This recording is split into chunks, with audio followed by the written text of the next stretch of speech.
ndiye tisadaphwanye chiganizocho tizindikire kuti tili ndi mitundu ya ziganizo imene kaphwanyidwe kake kamakhalanso kosiyananapo. Mwachitsanzo tili ndi chiganizo chopanda nthambi, mtundu woyamba wa chiganizo. Tili ndi chiganizo cha ziganizo zingapo, komanso tili ndi chiganizo cha nthambi. Lero ndimafuna kuti tikhazikike pa kuphwanya chiganizo chopanda nthambi. Kodi chiganizo chopanda nthambi tingachizindikire bwanji?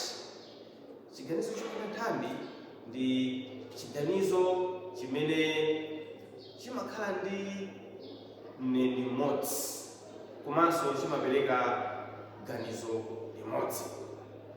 Gulu la mawu lokhala ndi mneni mmodzi komanso ganizo limene limaperekedwa limakhala limodzi. Chiganizo chopanda nthambi. Mwachitsanzo chiganizo chonena kuti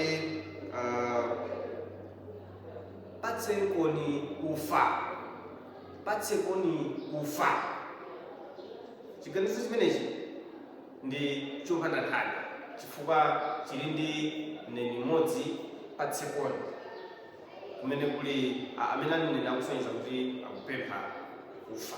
Ndi ganizonso limene likuperekedwa ndi limodzi lopempha ufawo, ndiye ndi chiganizo chopanda nthambi.